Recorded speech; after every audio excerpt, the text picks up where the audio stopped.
Greetings. My name is Letitia Hensley, and I'm the Charlotte-Mecklenburg Schools Director of Family and Community Engagement. We are excited that you are joining us today and know you will gain great insight from this session. At the conclusion of today's session, please provide feedback so that we can continue to support you with amazing sessions that will be provided throughout the year. Now, without further ado, we'll turn it over to our presenters. Welcome to CMS, Digital Citizenship and CMS. I am Trish Cloud, and I'm here with my colleague, Daquita Pounds, and we make up the digital learning side of the Digital Learning and Library Services Department of CMS. Our job is to get digital citizenship into the hands of our students and our teachers to make sure that we are growing good digital citizens who know how to be proactive and involved in our digital world. First, we would like to bring your attention to the ability to translate. If you look at the top right-hand corner of your screen, you will see a button called Captions. Please click Captions. Then you will look for Show Live Captions. Once you've done that, you will be able to select your language from the drop-down so that the language you wish to receive this in will be delivered to you.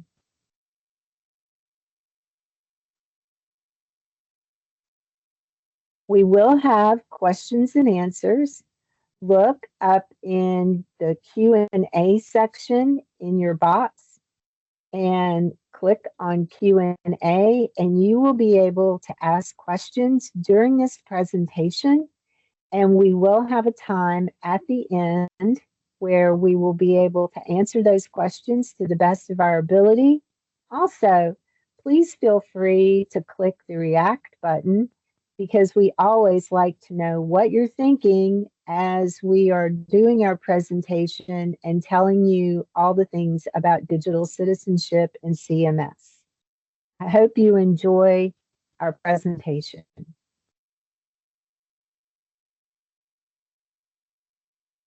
Be sure that at the end of this, you will see a bit.ly for the feedback from this session. It's bit.ly/Family Academy feedback. Please make note of uppercase letters. It has to be typed in exactly. As we're doing this, you will see a bit.ly that says bit.ly/DigCitCMS. If you would like a copy of this slide deck to look at and utilize after this presentation is over.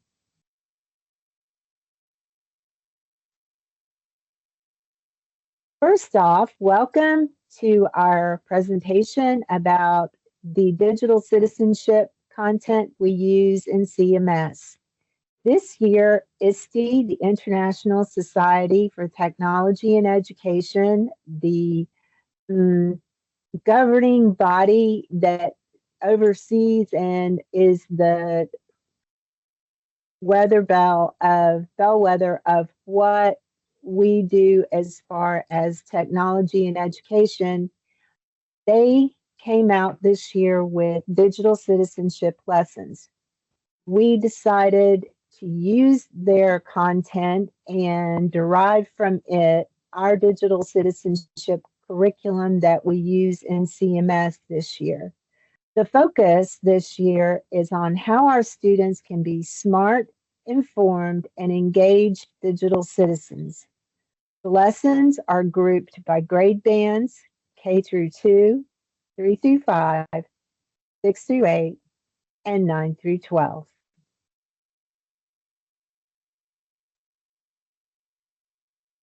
This is a short video from ISTE that gives a very brief commercial about ISTE's digital citizenship.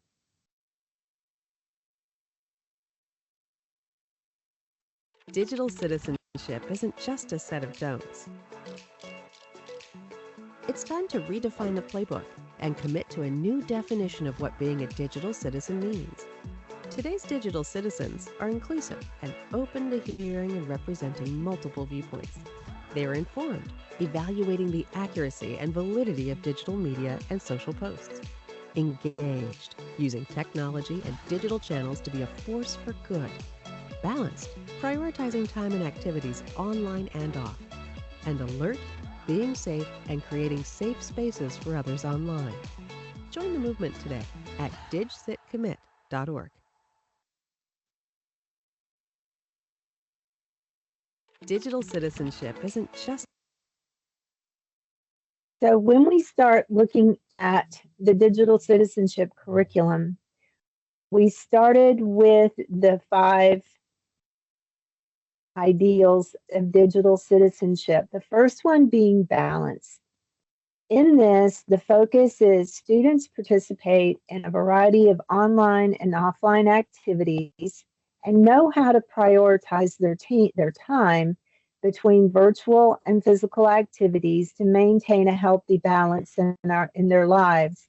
We know that students get very attached to their devices, so we use this as a time with K through 2, we start with the basics of what's the difference between being online and offline, all the way up to where we get to our high school and middle school students who generally have a more difficult time finding that balance because they're drawn into social media. And we ask them to commit to making time each day to have that balance between online and offline.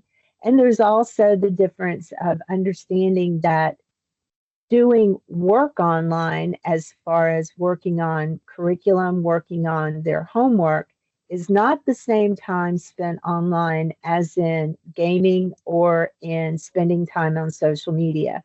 So these lessons tend to focus on how students can look at their lives and look at the way they're doing things and be able to balance those times.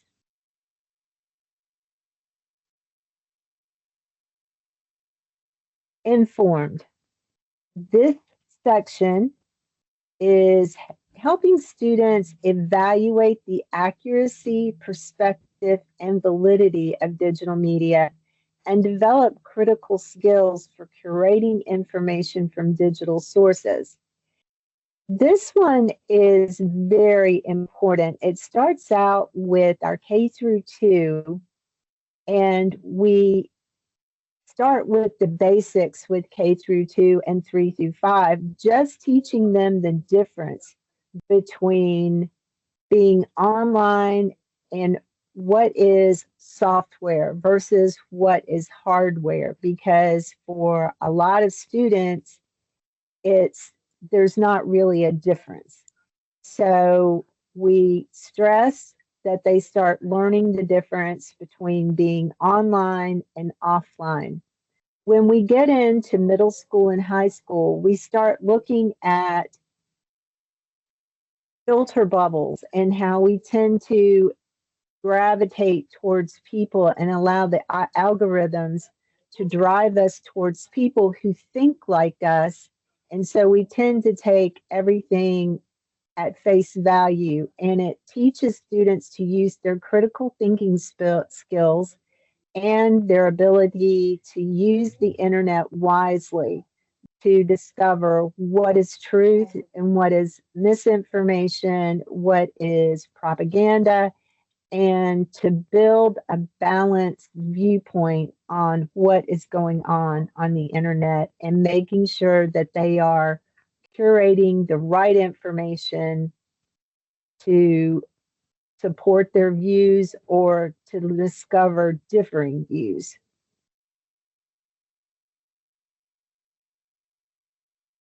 Inclusive. This one, and as you can see, we're not giving students a lot of do's and don'ts in this curriculum because we spent a lot of time over the past stressing to don't do this, don't do that, don't do this, don't do that. And a lot of that was just based upon we didn't really have a good solid we were still learning how to navigate the internet. And so now we're looking at, instead of saying don'ts, we're looking at things in how you perceive them and changing your mindset into where it's not don'ts so much as in how you can do things that will de-escalate or negate negative things you see on the internet. What we're talking about here is be inclusive. Students are open and hearing and recognizing multiple viewpoints. Not everyone thinks like you do. You have to be able to go and read information and understand that's a differing viewpoint, and that's fine. That's their viewpoint. How do you handle that? And this is what we're teaching them, is how to handle a differing viewpoint. Engaging with others online in a respectful way. As you know, social media is tied up in toxicity, and it doesn't have to be that way. And if students can learn to think and react knowledgeably and kindly, then the internet will become a nicer place to be. And it starts with our students because they are the generation of young adults who are coming up behind us. So just because things may be bad now doesn't mean the next generation can't change it for the better. And we start with our young ones by teaching them how to be respectful and recognizing multiple viewpoints in their face-to-face interactions in the classroom, so that can translate as they become older and start dealing more with people online that they may not know. So being inclusive is a really strong thing to help break the cycle of toxicity, and understanding that everybody's not going to think like you do, and that's okay because we're all different.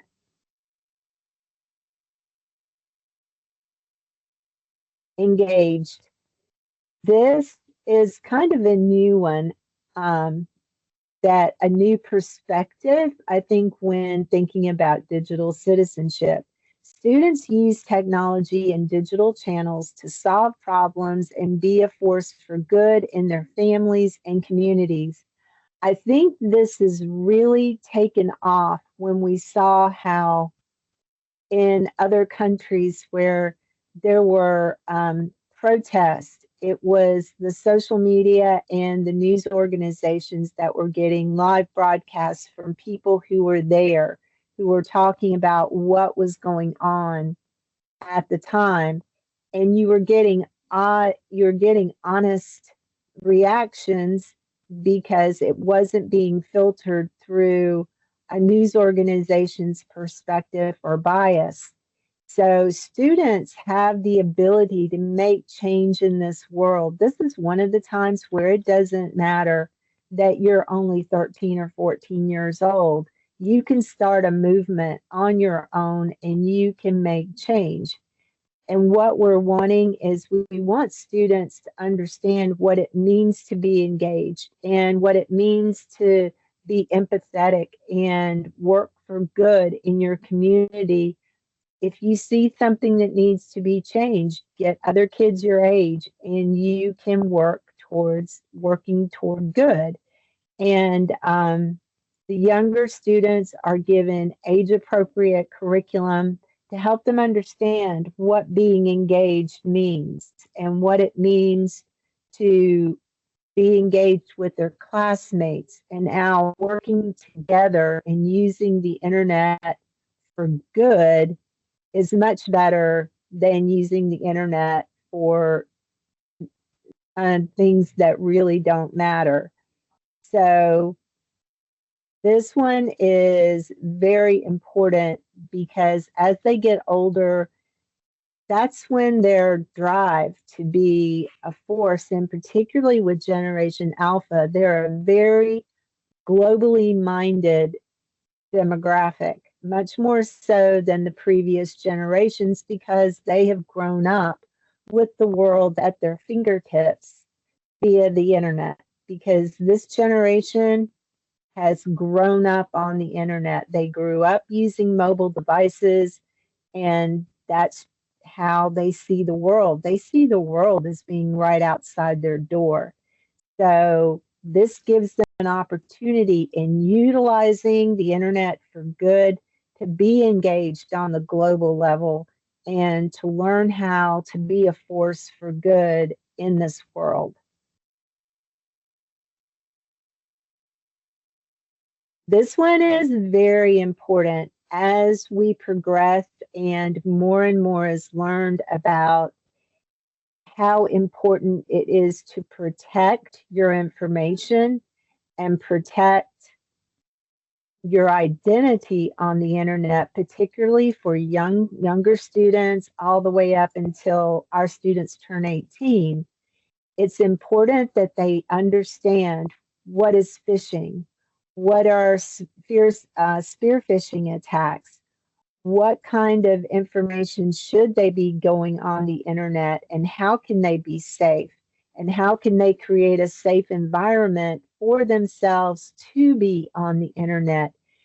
It's for them being proactive because they are going to be on the internet and they are going to be learning things, whether they're in social media situations, because a lot of our students get their news from TikTok and Instagram.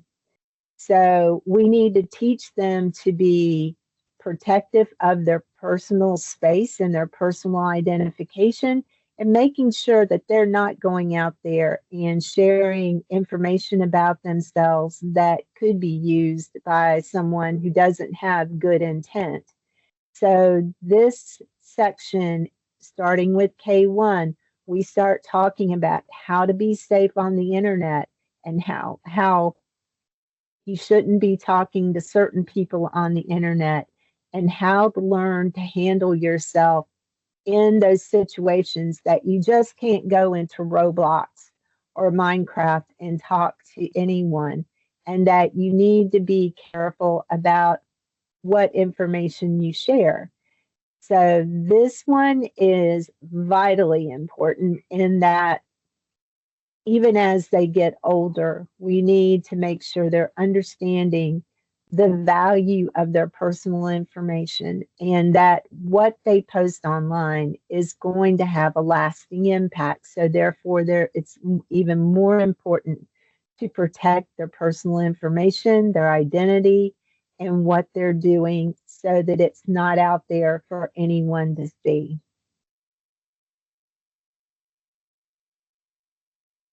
And our last one is we start looking at understanding AI, generative AI, and how it can impact their schoolwork, how it can impact the time they spend on the internet when they're out of school, and how important it is that they know what is available and what's not available and exactly what AI is.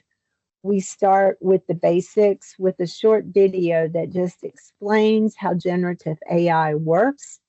And then we give them some activities to help them understand what's the difference between using AI, its limitations, how just because you're using AI doesn't mean that your brain stops working, that you have to ask the right questions, that you have to do things like double check the facts, because AI is not Google.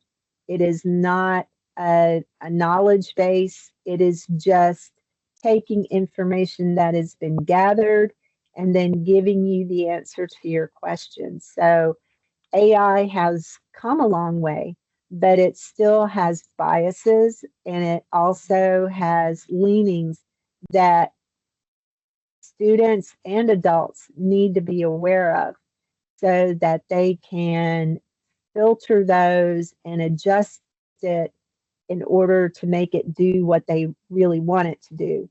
We are just barely skimming on the surface for our younger students, but we do ask more in-depth questions of our middle school and high school students so that we know a lot of them are already using it. So what we're hoping is that we're offering more tools for their toolkit so that they can know exactly what AI offers, but the things that they need to do to make sure that whatever they're using AI for, that it's accurate, non-biased, and giving the correct information. So it has been, this year is the first one, and next year we hope to elevate it to another level for the students. But so far, we've enjoyed just using this curriculum.